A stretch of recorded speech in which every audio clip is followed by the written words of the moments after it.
നമസ്കാരം എല്ലാവർക്കും മല്ലൂസ് കഫേയുടെ പുതിയ എപ്പിസോഡിലേക്ക് സ്വാഗതം. എല്ലാവരും സേഫ് ആയിട്ടിരിക്കുകയാണെന്ന് വിചാരിക്കുന്നു. അപ്പോൾ ഇന്ന് ഞാൻ നിങ്ങളുടെ മുമ്പിൽ എത്തിയിരിക്കുന്ന ഒരു പ്രോഡക്റ്റിൻ്റെ റിവ്യൂമായിട്ടാണ്.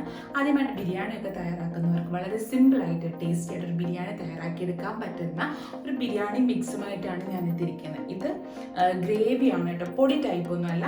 അപ്പം മോണിയുടെ ചിക്കൻ ബിരിയാണി ഗ്രേവി മിക്സാണ് ഇപ്പോൾ എൻ്റെ ഉള്ളത്. ഇവർക്ക് ഇതിൻ്റെ മട്ടൺ, ബീഫ്, ഫിഷ് അങ്ങനെ എല്ലാത്തിൻ്റെയും ബിരിയാണി ഗ്രേവി മിക്സ് ഉണ്ട്. അപ്പോൾ ഈ പ്രോഡക്റ്റ് എത്രത്തോളം നല്ലതാണെന്നുള്ളത് ഞാൻ ഈ വീഡിയോയ്ക്ക് ശേഷം നിങ്ങളോട് പറഞ്ഞു തരാം. കാരണം ഞാൻ ഈ പ്രോഡക്റ്റ് ഉപയോഗിച്ച് ആദ്യമായിട്ടാണ് ബിരിയാണി ചെയ്യുന്നത്. അപ്പം മോണിയുടെ ഈ ബിരിയാണി മിക്സിൻ്റെ റിവ്യൂ കൂടിയാണ് നമ്മുടെ ഇന്നത്തെ ഈ വീഡിയോ. അതോടൊപ്പം തന്നെ നല്ലൊരു ബിരിയാണി തയ്യാറാക്കി എടുക്കാനുള്ള റെസിപ്പി നമ്മൾ പറഞ്ഞു തരുന്നുണ്ട്. മല്ലൂസ് കഫേയിലൂടെ ഞങ്ങൾ ഒരുപാട് ബിരിയാണികളുടെ റെസിപ്പി നിങ്ങൾക്ക് പറഞ്ഞു തന്നിട്ടുണ്ട്. അപ്പോൾ എല്ലാ വീഡിയോസും നിങ്ങൾ കാണുക. അതിനോടൊപ്പം ഈ പ്രോഡക്റ്റിൻ്റെ റിവ്യൂ കൂടെ കാണുന്നതിന് വേണ്ടിയിട്ട് ഈ വീഡിയോ ഫുള്ള് കാണുക. അപ്പോൾ നമുക്ക് വീഡിയോയിലോട്ട് പോവാം. അപ്പോൾ ആദ്യം നമുക്ക് ബിരിയാണി തയ്യാറാക്കാൻ ആവശ്യമായിട്ടുള്ള ചിക്കൻ റെഡിയാക്കി എടുക്കാം. നമ്മൾ 1/2 കിലോ അരിക്ക് 1 കിലോ ചിക്കൻ, അതാണ് അതിൻ്റെ അളവ്. അപ്പോൾ ഇനി നമുക്ക് ഇതിനകത്തേക്ക് കുറച്ച് മസാലകൾ ചേർത്ത് വെക്കണം. ആദ്യം നമുക്ക് ചെയ്യാനുള്ളത് ഇതെന്ന് പറയുന്നത് നമ്മൾ ഇഞ്ചി, വെളുത്തുള്ളി, കുരുമുളക്, പുതിനയില, മല്ലിയില, പച്ചമുളക് ഇത്രയും കൂടി നന്നായിട്ട് അരച്ച് പേസ്റ്റ് രൂപത്തിലാക്കി വെച്ചിട്ടുള്ള മസാലയാണ്. അപ്പോൾ ഇത് നമുക്ക് ആദ്യം ചിക്കനിൽ ഒന്ന് പുരട്ടി കൊടുക്കും. അപ്പം ചിക്കനകത്ത് നന്നായിട്ട് എല്ലാ ഭാഗത്തും മസാല വരുന്ന രീതിയിൽ തന്നെയാണ് ഞാൻ പുരട്ടി കൊടുത്തിട്ടുള്ളത്. നല്ല പേസ്റ്റ് രൂപത്തിൽ തന്നെ അരച്ചെടുക്കണം, എങ്കിലും നമുക്ക് നന്നായിട്ട് മസാല പിടിച്ചു കിട്ടട്ടെ. ഇനി നമ്മൾ ഇതിനകത്തേക്ക് ആഡ് ചെയ്യാൻ പോകുന്നത് ഇതിനാവശ്യമായിട്ടുള്ള ഉപ്പാണ്. അപ്പം ആവശ്യത്തിനനുസരിച്ച് നമ്മൾ ഉപ്പ് ഇട്ട് കൊടുക്കുക. ഞാൻ 1.5 ടീസ്പൂൺ അളവിലാണ് മുളക് പൊടി ആഡ് ചെയ്യുന്നത്. പിന്നെ എപ്പോഴും ശ്രദ്ധിക്കുക, നമ്മൾ പച്ചമുളകിനൊക്കെ എരിവ് കൂടുതലാണെങ്കിൽ മുളക് പൊടി ഇടുമ്പോഴും ശ്രദ്ധിക്കണം. കാശ്മീരി മുളക് പൊടി ഉണ്ടെങ്കിൽ അത് തന്നെ ഇട്ടാൽ മതിയാവും. പിന്നെ ഇതിനകത്തേക്ക് നമുക്ക് മഞ്ഞൾപ്പൊടി ഇട്ട് കൊടുക്കാം. ഒരു ചെറിയ സ്പൂണിന് അളവിന് ഞാൻ മഞ്ഞൾപ്പൊടിയും കൂടെ ഇട്ട് കൊടുക്കുക. ഇനി നമ്മൾ ഇതിനകത്തേക്ക് ആഡ് ചെയ്യാൻ പോകുന്നത് തൈരാണ്. അപ്പം തൈരോ അല്ലെങ്കിൽ നാരങ്ങയോ നമുക്ക് ഉപയോഗിക്കാം. നിങ്ങൾക്ക് ഇപ്പം തൈരാണ് അവൈലബിൾ ആയിട്ടുള്ളെങ്കിൽ 1.5 ടീസ്പൂൺ അളവിൽ പുളിയില്ലാത്ത തൈര് ഒഴിച്ചു കൊടുക്കാവുന്നതാണ്. നാരങ്ങയാണ് ഉള്ളതെങ്കിൽ 1 കിലോ ചിക്കന് 1 നാരങ്ങ എന്ന അളവിൽ നാരങ്ങ നീര് ഒഴിച്ചു കൊടുക്കണം. കുരു ഒന്നും ഇടാൻ പാടില്ല കേട്ടോ.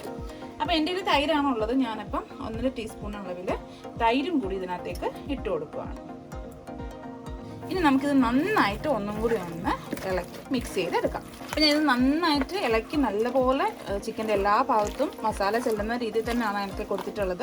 അപ്പോൾ ഈ മുളക് പൊടിയും മഞ്ഞപ്പൊടിയും ഉപ്പും തൈരും പിന്നെ നമ്മൾ ആദ്യം തയ്യാറാക്കി വെച്ചിരുന്ന മസാലയുടെ പേസ്റ്റും അതെല്ലാം ചിക്കനിൽ നന്നായിട്ട് പിടിക്കണം എന്നുണ്ടെങ്കിൽ നമ്മൾ ഒരു 1/2 മണിക്കൂറെങ്കിലും ചിക്കൻ ഇതേപോലെ തന്നെ റെസ്റ്റ് ചെയ്യാൻ വെക്കണം. എങ്കിൽ മാത്രമേ നന്നായിട്ട് മസാല പിടിക്കുകയുള്ളൂ.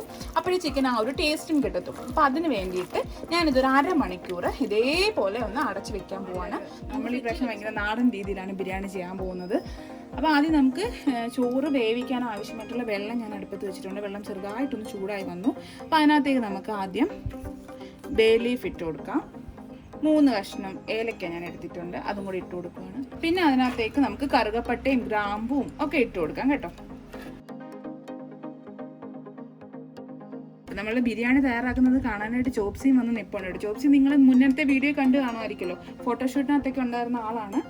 അപ്പോൾ ഇനി നമുക്ക് ഇതിനകത്തേക്ക് ഉപ്പാണ് ഇട്ട് കൊടുക്കാൻ പോകുന്നത്.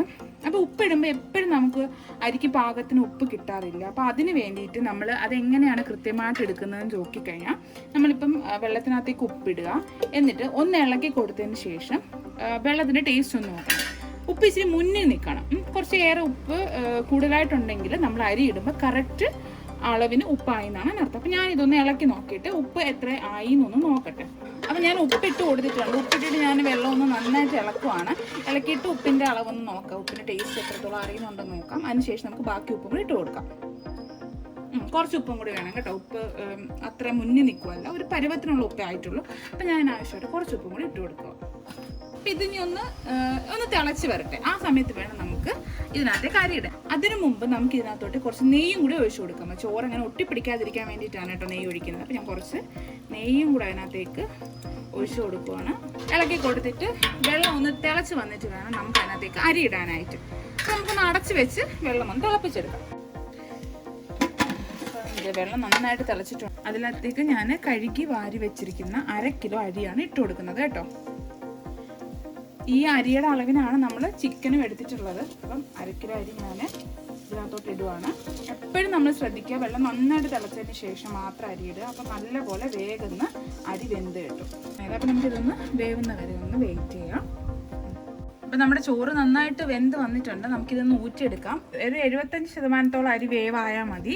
അതിനുശേഷം നമ്മൾ ദം ചെയ്യുമ്പോൾ ബാക്കിയോടെ വേവാകും. അപ്പോൾ ഒരുപാട് അങ്ങ് വെന്ത് പോയി കഴിഞ്ഞാൽ ചോറ് കുഴഞ്ഞു പോകും. എനിക്ക് ഈ അരി വേവാനായിട്ട് 15 മിനിറ്റ് എടുത്തിട്ടുണ്ടായിട്ടുള്ളൂ. അപ്പോൾ നമ്മൾ സമയവും നോക്കി അരിയുടെ വേവ് നോക്കി കറക്റ്റായിട്ട് അതിനെ ഊറ്റിയെടുക്കണം കേട്ടോ. അപ്പോൾ ചോറിൻ്റെ ചൂടൊക്കെ ഒന്ന് പോകുന്ന സമയത്ത് നമുക്ക് കുറച്ച് സാധനങ്ങൾ ഫ്രൈ ആക്കി എടുക്കാനുണ്ട്. അപ്പോൾ അതിന് വേണ്ടിയിട്ട് ആദ്യം ഞാൻ ഒരു പാത്രം അടുപ്പത്ത് വെച്ചിട്ടുണ്ട്. അതിനകത്തേക്ക് 2 ടേബിൾ സ്പൂൺ അളവിൽ നെയ്യ് ഒഴിച്ചു കൊടുക്കുകയാണ്. അപ്പം അതിനകത്തേക്ക് ഞാൻ 2 ടേബിൾ സ്പൂൺ അളവിൽ എണ്ണയും കൂടി ഒഴിച്ചു കൊടുക്കുകയാണ്. സൺഫ്ലവർ ഓയിലാണ് നമ്മൾ ഒഴിച്ചു കൊടുക്കുന്നത് കേട്ടോ. അപ്പോൾ അടുപ്പത്തായതുകൊണ്ട് എണ്ണയൊക്കെ വളരെ പെട്ടെന്ന് ചൂടായിട്ടുണ്ട്. അപ്പോൾ ഇതിനകത്തേക്ക് നമുക്ക് അണ്ടിപ്പരിപ്പ് ഇട്ട് കൊടുക്കാം.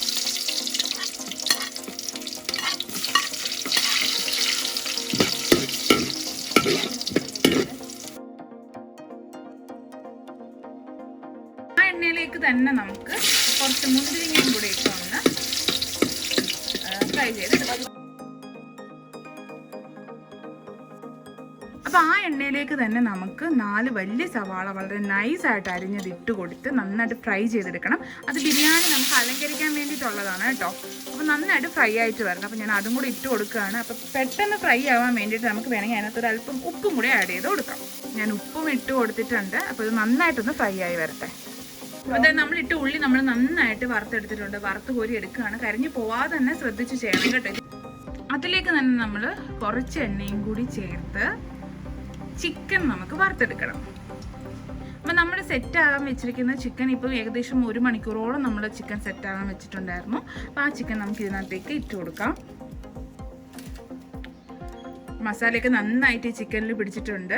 നമുക്കിതിനി ആ എണ്ണയിലേക്ക് ഇട്ട് കൊടുത്തിട്ട് നന്നായിട്ടൊന്ന് ഫ്രൈ ആക്കി എടുക്കാം.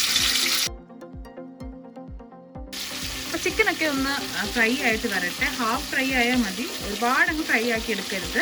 അപ്പോൾ അതുവരെ നമുക്ക് തിരിച്ചു മറിച്ചൊക്കെ ഇട്ടിട്ട് ഒന്ന് റെഡിയാക്കി എടുക്കാം. അപ്പോൾ നമ്മളിത് ഫ്രൈ ചെയ്യാനൊക്കെ ചിക്കൻ ഏകദേശം ആയിട്ടുണ്ട്, ഹാഫ് ആയിട്ട് കുക്കായിട്ടുണ്ട്. അപ്പോൾ നമ്മൾ ഇനി അതിനകത്തേക്ക് ആഡ് ചെയ്യാൻ പോകുന്നത് മോണി ചിക്കൻ ബിരിയാണി ഗ്രേവി മിക്സ് ആണ്. പകുതി വേവായ ചിക്കനിലോട്ടാണ് നമ്മൾ ഇതും കൂടെ ആഡ് ചെയ്യാൻ പോകുന്നത്. അപ്പോൾ ഇതെന്ന് പറയുന്നത് ഒരു ഗ്രേവി ടൈപ്പിലുള്ള മസാലയാണ് കേട്ടോ, പൊടിയൊന്നും അല്ല. അപ്പോൾ നമ്മൾ ഇതിൻ്റെ റിവ്യൂ ചെയ്യുകയാണെന്ന് ആദ്യമേ പറഞ്ഞല്ലോ. അപ്പോൾ ഇതും കൂടി ആഡ് ചെയ്യണം നമുക്ക് അതിനകത്തേക്ക്. അപ്പോൾ ഞാൻ ഇതൊന്ന് കട്ട് ചെയ്ത് പോവാണ്. അപ്പോൾ ഇതിൻ്റെ അളവെന്ന് പറഞ്ഞാൽ 1 കിലോ ചിക്കന് 300 ഗ്രാം മോണി മസാലയാണ് ഉപയോഗിക്കുന്നത്. ഒരു പാക്കറ്റ് എന്ന് പറയുന്നത് ഇത് ശരിക്കും 300 ഗ്രാമാണ്. അപ്പോൾ നമ്മൾ ഈ ഫുൾ ക്വാണ്ടിറ്റിയും ഇതിൻ്റെ ചിക്കനകത്തേക്ക് ഇടാൻ പോവാണ് കേട്ടോ. അപ്പോൾ നമ്മുടെ ഹാഫ് കുക്കായിട്ടുള്ള ചിക്കനാണിത്. അതിനകത്തേക്ക് ഞാൻ മോണി ചിക്കൻ ബിരിയാണി ഗ്രേവി മിക്സ് ഇട്ട് കൊടുക്കുകയാണ്. 300 ഗ്രാം ഗ്രേവിയാണ് 1 കിലോ ചിക്കൻ അവർ പറയുന്നത്. നമ്മളിപ്പോൾ ആ അളവിൽ തന്നെയാണ് ഇപ്പോൾ എടുത്തിരിക്കുന്നത്.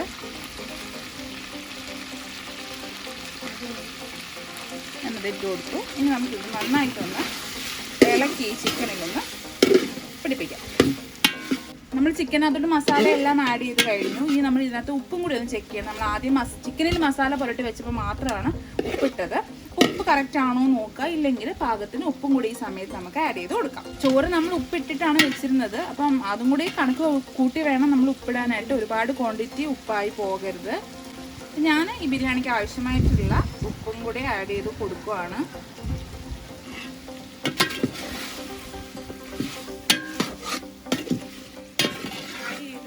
നമ്മൾ ആഡ് ചെയ്ത് മോണി മസാലയൊക്കെ ചിക്കനിൽ നന്നായിട്ട് പിടിച്ചിട്ടുണ്ട്. മസാലയൊക്കെ നന്നായിട്ട് ചൂടായിട്ട് ചിക്കൻ എല്ലാം ആയിട്ടുണ്ട്. ഇനി നമുക്ക് ചെയ്യാനുള്ളത് ചിക്കൻ ദം ചെയ്യണം കേട്ടോ. ബിരിയാണി ദം ചെയ്യാൻ പോവാണ്. അപ്പോൾ അതിന് വേണ്ടിയിട്ട് ആദ്യം ഞാൻ ഇതിനകത്തേക്ക് നമ്മൾ അരിഞ്ഞു വെച്ചിരിക്കുന്ന മല്ലിയിലയും പുതിനയിലയും ഇട്ട് കൊടുക്കുകയാണ്. ബിരിയാണി ദം ചെയ്യുമ്പോൾ നമ്മൾ എപ്പോഴും തീയുടെ കാര്യം ഒന്ന് ശ്രദ്ധിച്ചോണം. തീ കുറച്ച് ഇടണം, ഇല്ലെങ്കിൽ തീ കയറി പിടിച്ചിട്ട് പെട്ടെന്ന് നമ്മുടെ ബിരിയാണി ചീത്തയായി പോവും. അപ്പോൾ നമുക്ക് ഇത് ഇതിനകത്തോട്ട് നമ്മൾ റെഡിയാക്കി വെച്ചിരിക്കുന്ന ചോറ് ഇട്ട് കൊടുക്കാം. നന്നായിട്ടൊന്ന് ലെയർ ആക്കി കൊടുക്കണം കേട്ടോ. ഞാൻ കൈ ഉപയോഗിച്ച് തന്നെ ചെയ്യുവാണേ. അപ്പോൾ ആദ്യം നമ്മൾ അതിനകത്തോട്ട് വറുത്ത് വെച്ചിരിക്കുന്ന ഉള്ളി ഇട്ട് കൊടുക്കുവാണ്. പിന്നെ നമ്മൾ വറുത്ത് വെച്ചിരിക്കുന്ന അണ്ടിപ്പരിപ്പ് മുന്തിരിങ്ങയാണ് ഞാൻ ഇട്ട് കൊടുക്കുന്നത്. ഇതിനകത്തേക്ക് നമ്മളിനി 1.5 ടീസ്പൂൺ അളവിൽ നെയ്യും കൂടെ ഒഴിച്ചു കൊടുക്കുകയാണ്. നെയ്യ് ഇങ്ങനെ ചുറ്റിച്ചേർന്ന് അങ്ങ് ഒഴിച്ചു കൊടുക്കണം. പാത്രത്തിൻ്റെ എല്ലാ ഭാഗത്തും നെയ്യ് കിട്ടത്തക്ക രീതിയിൽ തന്നെ ഒഴിച്ചു കൊടുക്കുക. അപ്പോൾ ലാസ്റ്റ് നമുക്കിനി ഇതിനകത്തോട്ട് ഇടാനുള്ളത് നമ്മൾ ആദ്യം ഇട്ട പോലെ തന്നെ പുതിനയിലയും മല്ലിയിലയാണ്. അതും ഇങ്ങനെ വിതറി അങ്ങ് ഇട്ട് കൊടുക്കുക. അപ്പം നമ്മൾ ഈ ബിരിയാണി ദം ചെയ്യാനായിട്ട് അടപ്പായിട്ട് ഉപയോഗിക്കുന്നത് ഇലയാണ് കേട്ടോ, വാഴയില വെച്ചിട്ടാണ് നമ്മളിത് അടച്ച് വെച്ചിട്ട് ദം ചെയ്യാൻ പോകുന്നത്. അപ്പം ഞങ്ങൾ വാഴയിലൊക്കെ ഇവിടെ വാട്ടിയെടുത്ത് വെച്ചിട്ടുണ്ടായിരുന്നു. അവിടെ നോക്കത്തിൽ വാഴയില പൊട്ടിയതുപോലെ കാണുന്നുണ്ട്. അപ്പം അതിൽ നമ്മൾ ഒരു ഇല വെച്ചിട്ട് മറയ്ക്കണം. ഒട്ടും ആവി പുറത്തോട്ട് പോവാതെ തന്നെ വേണം ഇത് ദം ചെയ്തെടുക്കാനായിട്ട്. അപ്പോൾ ഞങ്ങളിത് നേരത്തെ വാട്ടി വെച്ചിരുന്ന വാഴയിലായിരുന്നു കേട്ടോ. അപ്പോൾ നമ്മൾ ആദ്യം വാഴയിലൊക്കെ വാട്ടി വെക്കാനും മറന്നു പോകരുത്. അത് ആ വിടവും ഞങ്ങളൊരു വാഴയില വെച്ചിട്ട് അടച്ചിട്ടുണ്ട്. അപ്പോൾ ഒരു 5 മിനിറ്റ് ഇതുപോലെ വെച്ചിട്ട് നന്നായിട്ടൊന്ന് ആവി കയറട്ടെ. കയറിയതിന് ശേഷം നമുക്ക് ഈ ബിരിയാണി എടുക്കാം.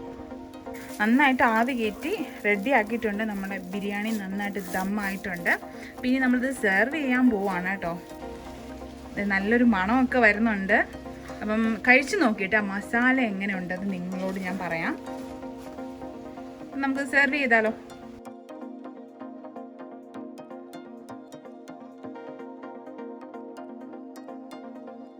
അപ്പം നിങ്ങളെല്ലാവരും ബിരിയാണി കണ്ടല്ലോ അല്ലേ? റെസിപ്പിയും കണ്ടിട്ടുണ്ടാവും. ഞങ്ങൾ ഫുഡ് ടേസ്റ്റ് ചെയ്ത് നോക്കിയപ്പോൾ വളരെ നല്ല ടേസ്റ്റ് ഉണ്ടായിരുന്നു. അപ്പോൾ തീർച്ചയായിട്ടും നിങ്ങൾക്ക് ഈ ബിരിയാണിയുടെ മിക്സ് ധൈര്യമായിട്ട് വാങ്ങിക്കാവുന്നതാണ്. ഇത് നമ്മുടെ പെയ്ഡ് പ്രൊമോഷനൊന്നുമല്ല, അതുകൊണ്ട് നമ്മൾ റിവ്യൂ കറക്റ്റായിട്ട് തന്നെയാണ് പറഞ്ഞിരിക്കുന്നത്. വീട്ടിലെല്ലാവർക്കും അത് വെച്ച് തയ്യാറാക്കി ബിരിയാണി ഇഷ്ടപ്പെട്ടു. പിന്നെ ഈ പ്രോഡക്റ്റിനെ പറ്റി പറയുകയാണെങ്കിൽ ഇതിൽ പ്രിസർവേറ്റീവ്സോ കളേഴ്സോ ഒന്നും ആഡ് ചെയ്തിട്ടില്ല. അപ്പോൾ നമുക്ക് ധൈര്യമായിട്ട് വാങ്ങിക്കാൻ പറ്റും. തീർച്ചയായിട്ടും നിങ്ങളൊന്ന് മാർക്കറ്റിൽ നിന്ന് മൂണിയുടെ ഈ ഗ്രേവി മിക്സ് വാങ്ങിച്ച് ഒന്ന് ട്രൈ ചെയ്ത് നോക്കുക. നിങ്ങൾക്ക് എല്ലാവർക്കും ഇഷ്ടപ്പെടും. നമ്മുടെ റെസിപ്പി നിങ്ങൾ കണ്ടല്ലോ, അതുപോലെ തന്നെ ചെയ്യാൻ നോക്കണം. അപ്പോൾ പുതിയൊരു വീഡിയോയിൽ വീണ്ടും കാണാം. ചാനൽ ലൈക്ക് ചെയ്യാനും ഷെയർ ചെയ്യാനും സബ്സ്ക്രൈബ് ചെയ്യാനും ഒന്നും മറന്നു പോയിട്ട് ഞങ്ങളെ സപ്പോർട്ട് ചെയ്യണം. Take care. Thank you.